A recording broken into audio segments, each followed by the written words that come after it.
আপুনি এগৰাকী সাংবাদিক, অভিনেতা, অভিনেত্ৰী, মডেল হৈ কেৰিয়াৰ গঢ়িব বিচাৰে নেকি? যদি বিচাৰে তেন্তে যোগাযোগ কৰক নিউজ নাও। যোগাযোগৰ নম্বৰটো হৈছে 9954474988। বতাহ বৰষুণ দিন ৰাতি একাকাৰ কৰি পঢ়ুৱৈক পুৱাই বাতৰি কাকতৰ যোগান ধৰা বাতৰি কাকত বিতৰকসকলৰ কথা কোনোবাই ভাবিছেনে? এনে সন্দিক্ষণত তেওঁলোকৰ বিষয়ে চিন্তা কৰাৰ কাৰোবাৰ অৱকাশ আছেনে? মাহেকীয়া বিলখন আনিবলৈ গ'লেও কেতিয়াবা কোনোবাই ককৰ্থনাও খায়। বাতৰি দিয়া অলপ পলম হ'লেও ককৰ্থনা, বৰষুণত তিতিলেও ককৰ্থনা ইত্যাদি ইত্যাদি। তেওঁলোকৰ ত্যাগ, সাহস আৰু বাদন্যতাক সন্মান জনোৱাৰ উদ্দেশ্যে 2025 বৰ্ষৰ 28 ডিচেম্বৰত তিয়কৰ মাজমজিয়াত সামাজিক সাংস্কৃতিক অনুষ্ঠান শিকলিৰ উদ্যোগত বৃহত্তৰ তিয়ক আৰু মৰিনী সমষ্টিৰ 10 গৰাকী বাতৰি কাকত বিতৰকক জনোৱা হয় সম্বৰ্ধনা। 20 বছৰ হ'ল আমি এইটো কাৰবাৰ কৰি থকা অৱস্থাত আজি আমি যেনেকুৱা পাব লাগিছিলে তেনেকুৱা আজি শিকলি আমাৰ অন্তৰত মানে এটা উজ্জ্বল আনিছে। গতিকে ভৱিষ্যত যাতে আমি হাৰ মানি নিদিওঁ, যেনেকুৱা যি কি নহওক আমি আগলৈ এনেকৈ কৰি থাকিম আৰু কৰিয়ে থাকিম। আজি যিটো আমাৰ কৰিব লাগিছিলে চৰকাৰে সেইটো আমাক কৰিব নোৱাৰিলে, কিন্তু সেইটো আমি শিকলিৰ পৰা আমি উজ্জ্বল পাইছোঁ। ধন্যবাদ থাকিল। নৱপ্ৰজন্মৰ কবি কাব্যশ্ৰী দত্তই অৰূপজ্যোতি হাজৰিকাৰ কবিতা এজন হকাৰৰ আত্মকথা কবিতাৰে কাৰ্যসূচী শুভাৰম্ভ কৰে।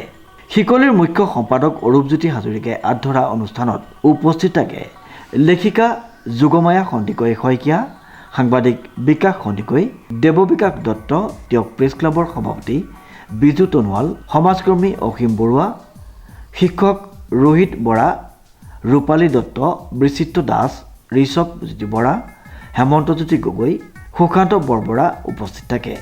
মানে আজি আমি অত্যন্ত সুখী হৈছোঁ বাতৰিকাকত বিতৰক হকাৰসকল, কিয়নো তিয়কত বহুতো সামাজিক অনুষ্ঠান আছে, কিন্তু শিকলি তিয়কৰ অগ্ৰণী সামাজিক অনুষ্ঠান শিকলিয়ে আজি আমাৰ বাতৰিকাকত বিতৰক হকাৰসকলক এনেকৈ একত্ৰিত কৰি যি সন্মান প্ৰদান কৰিলে, তাৰ বাবে আমি শিকলিৰ মুখ্য সম্পাদক অৰূপজ্যোতি হাজৰিকাক বহুত বহুত ধন্যবাদ জ্ঞাপন কৰিছোঁ। লগতে আমি বাতৰিকাকত পঢ়ুৱৈসকলক এটা অনুৰোধ কৰিব বিচাৰোঁ যাতে আপোনালোকে বাতৰিখন পঢ়াটো আমি আমাৰ নিজৰ ল'ৰা ছোৱালীকো আমি শিকাব লাগে, কিয়নো বাতৰিকাকতখনত অকল বাতৰিয়ে পোৱা নাযায়, দেশ বিদেশৰ বাতৰিয়ে পোৱা নাযায়, শিক্ষা সাহিত্য সংস্কৃতি আদি কৰি বহুতখিনি কিবাকিবি পোৱা যায়। গতিকে আমি প্ৰথম জেনেৰেল নলেজটো বাতৰি কাকততে প্ৰকাশ পায়। গতিকে আমি ল'ৰা ছোৱালীসকলক বাতৰি পঢ়ুৱাবলৈ শিকাব লাগে। আমি দেখিছোঁ যে বৈদ্যুতিক মাধ্যমৰ তীব্ৰ ধাম বাতৰি কাকতৰ পঢ়ুৱৈৰ সংখ্যা নিচেই নগণ্য, যাৰ পৰিপ্ৰেক্ষিতত আমাৰ বাতৰি কাকতৰ বিশেষকৈ ছপা মাধ্যমটো আমি জীয়াই ৰখাত অত্যন্ত অসুবিধাত পৰিছোঁ।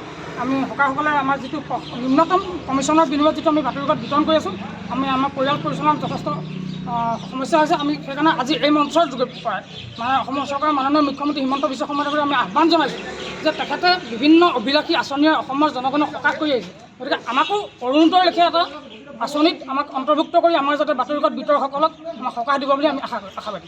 সকলোৱে হকাৰসকলক চৰকাৰৰ ফালৰ পৰা কিবা সাহায্য দিব পাৰে নেকি সেই সম্পৰ্কত অৱগত কৰে।